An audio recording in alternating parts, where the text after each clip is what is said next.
بنیاد پر ہونی چاہیے، فسطائیت کی بنیاد پر کوئی سیاست قابل قبول نہیں ہے۔ اور سید عبدالرشید عوام کے منتخب نمائندے ہیں، اور یہ ریکارڈ پر بات ہے کہ ہماری بہن یہاں پر موجود ہیں، ان کے ٹانکے لگے ہوئے، ان کے ہونٹ کے اوپر جو ہے وہ ٹانکے لگے ہیں، پتھراؤ کیا گیا ان کے اوپر۔ کیوں؟ حق دو، حق دو، پانی دو، پانی دو، بجلی دو، بجلی دو، گیس دو،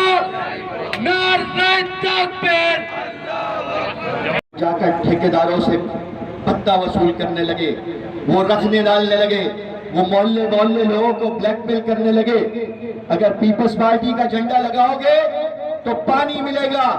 یہ کسی ایک طبقہ زندگی کے لیے نہیں، سب کے لیے آواز بلند کرتے ہیں۔ یہ ان کا قصور ہے، اس لیے ان پر حملے ہوتے ہیں، اس لیے ان کو خوفزدہ کرنے کے لیے گلی میں سے ہم گولیاں گزارتے ہوئے، گھر کے اوپر گولیاں مارتے ہوئے لوگ گزرتے ہیں، اس لیے یہ لوگوں کے کام کریں تو پتھراؤ کیا جاتا ہے۔ تینوں صوبائی اسمبلیاں آپ کے ہاتھ سے نکل گئی ہیں، قومی اسمبلی آپ کے ہاتھ سے نکل گئی، تو اب آپ لیاری کے عوام سے بدلہ تو نہ لیں، اب آپ ان کا پانی تو بند نہ کریں، آپ ان کی سڑکوں کو تو نہ ادھیڑیں، آپ ان کے جو ہے وہ کنیکشن تو بند نہ کریں۔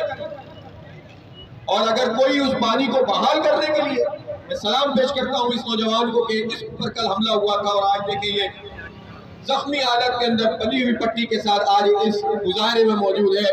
میں حکومت سے کہتا ہوں کہ آپ تشدد کے ذریعے سے ہمارا راستہ نہیں روک سکتے، آپ کام کیجئے، آپ کام میں مقابلہ کیجئے۔ وہ ہماری بہن بھی موجود ہیں کہ جن کے اوپر پتھراؤ کیا گیا تھا اور ان کے سر میں ٹانکے لگے، یہ سارے لوگ جو ہے آج اس وقت ہمارے درمیان موجود ہیں۔ ان کا کیا قصور ہے؟ ان کا قصور یہ ہے کہ ان کے محلے کا پانی سید عبدالرشید صاحب نے اپنی کوشش کر کے بحال کروایا تھا، برسوں کا مسئلہ حل کروایا تھا۔ پانی تو ہماری بنیادی ضرورت ہے، ہم تو یہ پوچھنا چاہتے ہیں کہ یہ پانی کا بحران لیاری میں کیوں ہو گیا؟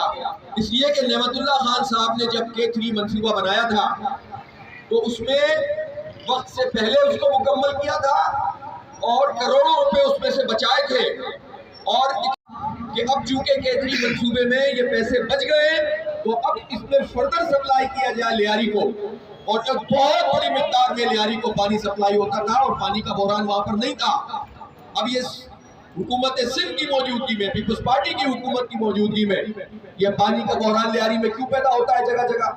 اس کا سبب یہ ہے کہ آپ کرپشن کرتے ہیں، اس کا سبب یہ ہے کہ آپ پانی چوری کرتے ہیں، ٹینکر مافیا چلتے ہیں، اور آپ پانی صرف اس آبادی کو دینا چاہتے ہیں جو آپ کے جھنڈے کو اٹھا لے یا آپ کے آگے گھٹنے ٹیک دے۔ اس لیے ہم یہ سمجھتے ہیں کہ سیاست ہونی چاہیے، جمہوریت کی بنیاد پر ہونی چاہیے، عوام کی بنیاد پر ہونی چاہیے، فسطائیت کی بنیاد پر کوئی سیاست قابل قبول نہیں ہے۔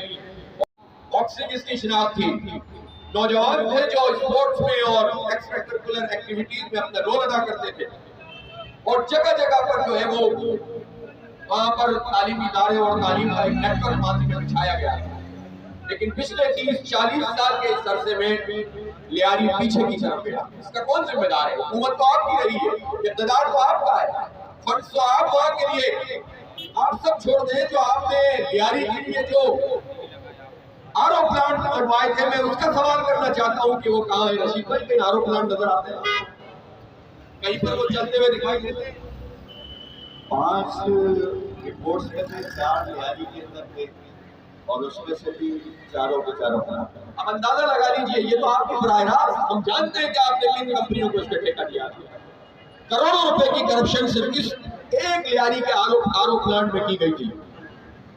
سڑکوں کو تو آپ چھوڑ دیجئے، سیوریج کو تو آپ چھوڑ دیجئے، پانی کو تو آپ چھوڑ دیجئے، اور جب اب آپ کے ہاتھ سے لیاری کی زمین نکل گئی 2018 کے انتخابات میں، یہ کسی ایک طبقہ زندگی کے لیے نہیں، سب کے لیے آواز بلند کرتے ہیں۔ یہ ان کا قصور ہے، اس لیے ان پر حملے ہوتے ہیں، اس لیے ان کو خوفزدہ کرنے کے لیے گلی میں سے ہم گولیاں گزارتے ہوئے، گھر کے اوپر گولیاں مارتے ہوئے لوگ گزرتے ہیں، اس لیے یہ لوگوں کے کام کریں تو پتھراؤ کیا جاتا ہے۔ استعمال کر کے یہ پانی کا کنیکشن بحال کرنا ہے، اور اگر یہ نہیں کیا تو انشاءاللہ جماعت اسلامی آگے کا لائحہ عمل بھی دے گی، اور اس کے اوپر جو بھی ممکنہ اقدامات کیے جا سکتے ہوں گے وہ کریں گے، اور جماعت اسلامی پورے لیاری کے مظلوم مسلمانوں کے ساتھ، انسانوں کے ساتھ موجود ہے۔